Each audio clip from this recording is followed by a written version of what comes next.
Hello friends, अगर आप भी चाहते हो बोर्ड परीक्षा में 90%। हेलो फ्रेंड्स, तो कैसे हो आप लोग। आशा करता हूँ आप सब अच्छे होंगे। और जैसे कि आपको पता है, बोर्ड एग्ज़ाम बहुत नज़दीक आ चुके हैं। और यदि आप भी हो 12th क्लास में, तो आपके लिए ये है पंचलाइट कहानी बहुत बहुत ज़रूरी है।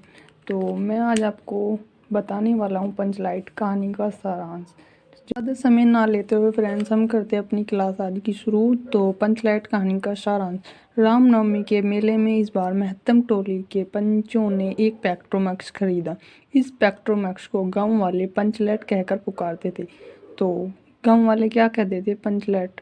पंचलाइट खरीदने के बाद जो 10 रुपये बच गए थे उनसे पूजा की सामग्री भी खरीदी गई।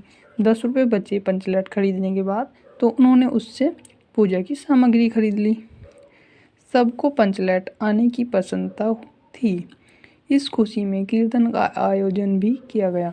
थोड़ी देर में टोली के सभी लोग पंचलाइट देखने के लिए एकत्र हुए। एकत्र मतलब उसको देखने के लिए वहाँ पर भीड़ जमा हो गई। मतलब आज तक किसी ने पंचलाइट नहीं देखा था, तो एकदम भीड़ इकट्ठा हो गई वहाँ।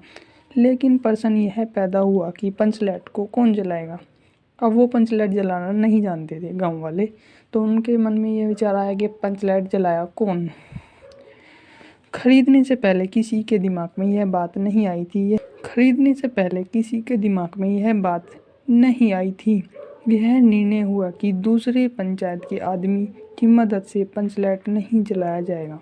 उन्होंने यह निर्णय किया कि दूसरे की मदद से हम पंचलाइट जलाएंगे नहीं, चाहे वह बिना जले ही पड़ा रहे, चाहे वो ऐसे ही पड़ा रहे। आज किसी के घर में डिबिया भी नहीं जली थी। डिबिया मतलब कि पुराने समय में मिट्टी के तेल से डिबिया जलाई जाती थी, तो उनको डिबिया बोलते हैं। तो आज के टाइम में तो नहीं है, क्योंकि लाइट वगैरह है, तो डिबिया की कोई ज़रूरत नहीं है। पंचलाइट के न जलने से पंचों के चेहरे उतर गए। अब पंचलाइट नहीं जला तो भाई पंचों के चेहरे उतर गए, वे उदास हो गए। राजपूत टोली के लोग उनका मजाक बनाने लगे। अब राजपूत टोली थी एक, तो वो जाहिर सी बात है, जब कोई काम नहीं होगा तो लोग उसका मजाक ही बनाते हैं। लेकिन सब ने धैर्यपूर्वक उस मजाक को सहन किया, लेकिन उन्होंने वो बात सहन कर ली। वहीं पर गुलरी काकी की बेटी मुनरी बैठी थी। वह यह जानती थी कि गोधन पंचलाइट जलाना जानता है, लेकिन पंचायत ने गोधन का हुक्का पानी बंद कर रखा था। हुक्का पानी मतलब वो पंचायत में आ जा नहीं सकता था, उसको पंचायत से बाहर किया हुआ था। मुन्नरी गोधन से प्रेम करती थी। मुन्नरी जो थी गुलड़ी की बेटी, वो किससे? गोधन से प्यार करती थी। उसने अपनी बात अपनी सहेली कनेरी को बताई।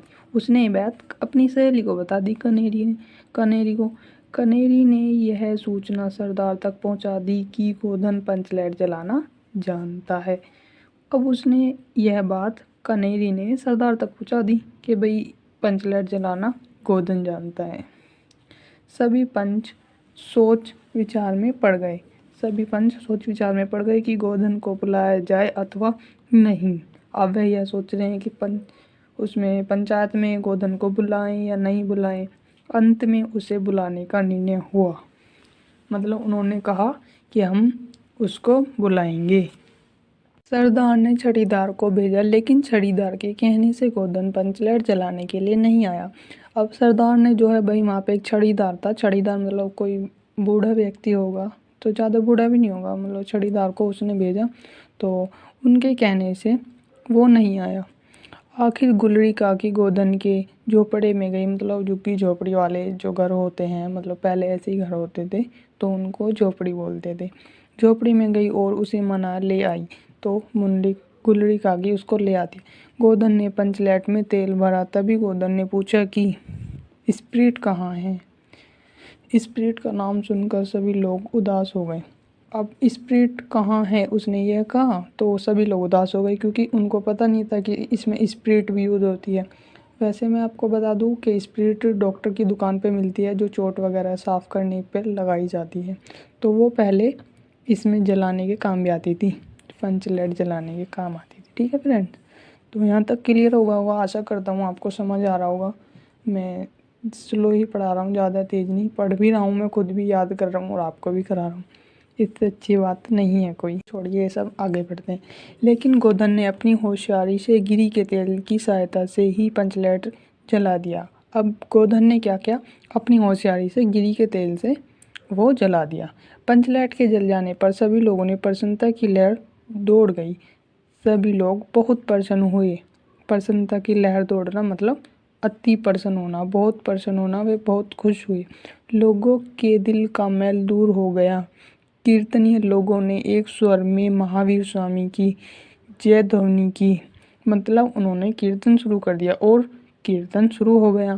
गोधन ने सबका दिल जीत लिया। मुनरी ने हसरत भरी निगाहों से गोधन की ओर देखा।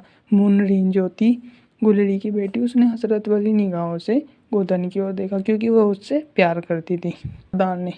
सरदार ने गोधन को बहुत प्यार से अपने पास बुलाकर कहा, तुमने जाति की इज्जत रखी है, तुम्हारा 7 खून माफ, खूब खाओ सलामी का गाना। 7 खून माफ मतलब 7 जन्म तक तुम्हारा माफ़ किया जाता है। अब तुम कोई भी गलती करोगे तो मतलब ऐसे बोल देते हैं जैसे तुम 7 जन्म तक छुटकारा मिल गया तुम्हें। तो इसी तरह तुम्हारा 7 खून माफ, खूब गाओ सलामी का गाना। अंत में गुलरी काकी ने गोधन को रात के खाने पर निमंत्रण किया, मतलब उन्होंने गुलरी काकी ने उनको रात के खाने पर बुलाया। गोधन ने एक बार फिर से मुरली की ओर देखा। उससे दृष्टि मिलाते ही लज्जा के कारण मुरली की पलकें झुक गई। तो ये था हमारा पंचलाइट कहानी का सारांश। तो आशा करता हूँ आपको समझ में आ गया होगा। तो देखिए फ्रेंड्स, मैं आपको दिखा भी दूँ, पंचलाइट कहानी का उद्देश्य अपने शब्दों में लिखिए। 2012, 13, 14, 16, 17, 18 और 22, मतलब 2022 में भी आया है और पूरी उम्मीद है कि ये 2023 में भी आएगा। इसलिए आप ज़रूर याद करना यह सारांश, ठीक है फ्रेंड्स। ये था हमारा पंचलाइट कहानी का सारांश। तो एक बार कमेंट में ज़रूर बताएं आपको यह सारांश कैसा लगा, मैंने आपको जो बताया। हाँ, और एक बात और, अगर मेरे से कोई गलती हुई हो पढ़ाने में तो मैं आपसे क्षमा चाहता हूँ। मैं भी आपकी तरह ही स्टूडेंट ही हूँ, पढ़ रहा हूँ आपकी तरह ही और पढ़ा भी रहा हूँ। मेरे सभी वीडियो देखने वाले भाई बहन को मेरा दिल से धन्यवाद। और ज़रूर ज़्यादा से ज़्यादा शेयर करें वीडियो को। और इतना इजी है, बहुत जल्दी याद हो जाएगा। मेरे खुद 2 बार में ये याद हो गया है। अब मैं इसको आराम से लिख सकता हूँ। आपके 5 नंबर इससे मिलेंगे, कहीं नहीं गए 5 नंबर आराम से आएंगे।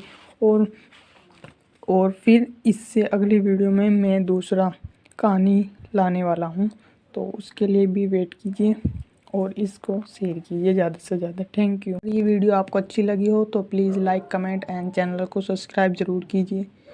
Kartik Gautam, thank you so much my all friends and